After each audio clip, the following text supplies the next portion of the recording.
কোন দিকে তাকাইস না, শুধু তোর দিকে তাকারে বান্দা। দেখ, হাত দিলাম, পাও দিলাম, চোখ দিলাম, কান দিলাম, একটা মাথা দিয়া দিলাম রে বান্দা। দেখ, যেই পাও দিলাম বান্দা, যদি অনেকজন আছে তার তো পাও নাই।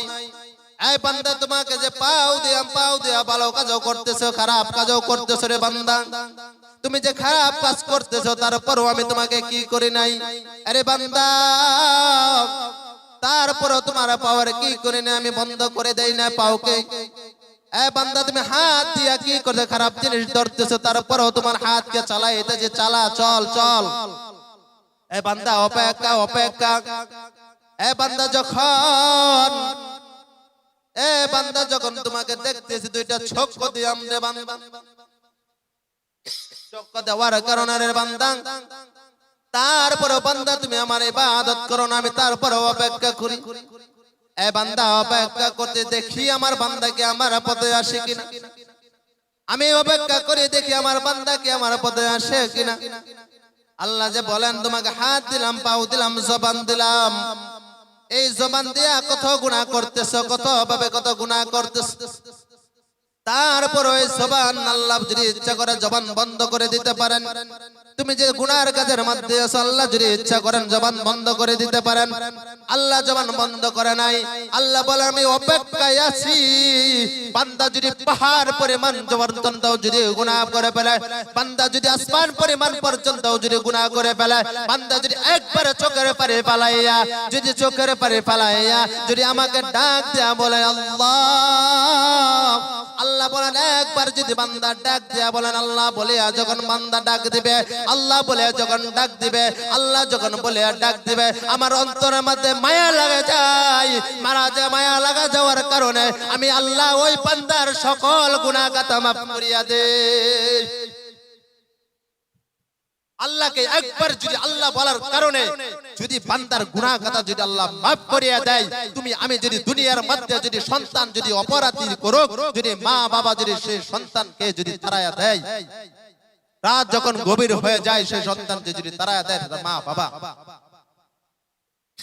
মা বাবা যদি তাড়ায়া দেয়, সেই সন্তান যদি মা বাবা যদি তাড়ায়া দেয়, যার যখন গভীর হয়ে যাবে তার মা দেখবেন দরজাটা খুলে বসে থাকবে। দরজাটা খুলিয়া বসে যখন দেখবেন তার বাবা ঘুমায় গেছে, বাবা তখন ডাক দিয়া বলে, রে ও আমার স্ত্রী, তুমি কেন শোও না? তুমি কি জানো আমার সন্তান এখনো ঘরে আসে নাই? আমার সন্তান আসে নাই, আমি কেমনে করে ঘুমাইব?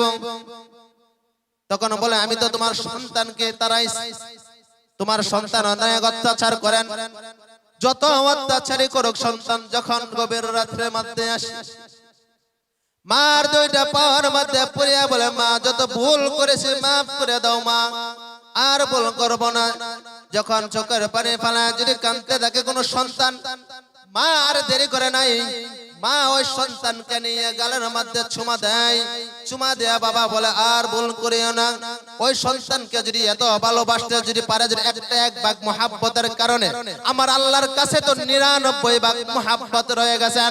আমার আল্লাহ ডাক দিয়া বলেন, যত বান্দা যতই গুনাহ করুক, যদি পাহাড় পরিমাণ যদি গুনাহ করে ফেলে, আসমান পরিমাণ যদি গুনাহ করে ফেলে, দুনিয়ার মধ্যে যদি সন্তানকে যেভাবে তার মা মাফ করে দেয়, আমি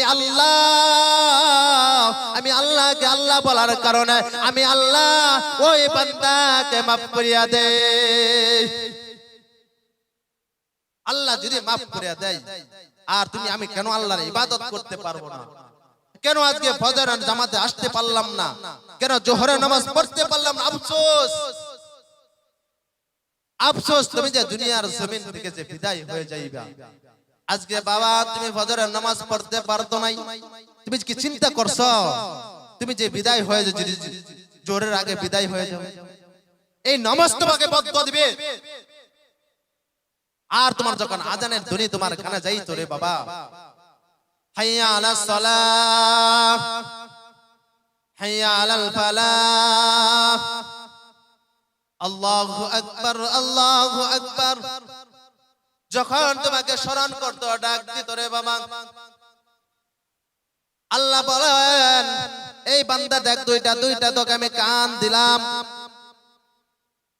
আমি যে মালিক তোকে ডাকি, যখন আজানের সময় তোরে ডাকি, যখন আজান দেই কেন আল্লাহু আকবার, আজান দেওয়ার কারণ কি? আল্লাহু আকবার, আল্লাহু আকবার। আল্লাহ সবচেয়ে বড়, আল্লাহ সবচেয়ে বড়, আল্লাহু